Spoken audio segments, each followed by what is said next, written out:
আজ যখন এত মানুষ হাজির হয়েছে, সব মামু পালিয়েছে, সভাধিপতি সেও পালিয়েছে, তার আমচা চামচা তারাও পালিয়েছে, আর কিছু পুলিশের কুত্তাকে রেখে গেছে তাকে মোকাবিলা করা।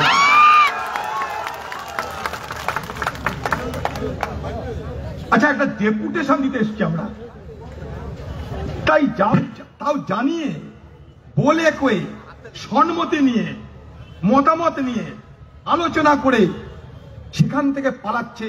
হঠাৎ করে কালকে খবর দিচ্ছে যে আমি থাকতে পারবো না। এ কি জেলা পরিষদের সভাধিপতি?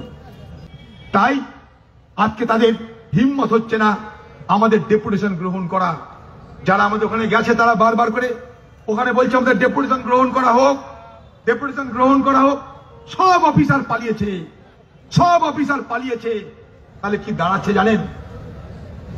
এই যে আপনাদের সততা, এই যে আপনাদের দৃঢ়তা, এই যে আপনাদের নৈতিকতা, তার কাছে ওরা হেরে গিয়ে আগেই পালিয়ে গেল। আলোচনা করবার ক্ষমতা হলো না, আলোচনা করবার ক্ষমতা হলো না। চোর কি বলবে তাই মানে মানে পালাও। চোরের কাজ চুরি করো, চুরি করে পালিয়ে চলো। তাই পালিয়ে গেল, তাই পালিয়ে গেল। আমরা যে ভাবছি এদের বিরুদ্ধে কোনো আইনি ব্যবস্থা নেব কিনা। আমাদের লোকগুলো ওখানে বসে ঘিরে রেখে দিয়েছে, কিন্তু কাকে দিব? হাওয়াকে তো দেওয়া যায় না, শূন্যকে তো দেওয়া যায় না, ভূত প্রেতকে তো দেওয়া যায় না। কিন্তু একটা জিনিস তো প্রমাণ হলো যে কংগ্রেসের আওয়াজে তৃণমূল পালাচ্ছে, এটা তো প্রমাণ হলো। তাই তাই তাই আমি যারা ডেপুটেশনে গেছে তাদেরকে বলবো, ওই জেলা পরিষদের সভাধিপতির দরজা দুটো লাত মেরে তোমরা চলে এসো।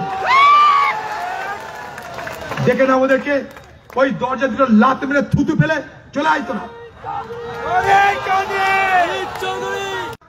থুতু ফেলে চলে আয়, দরজায় তুই লাত মেরে আসবি আসার আগে।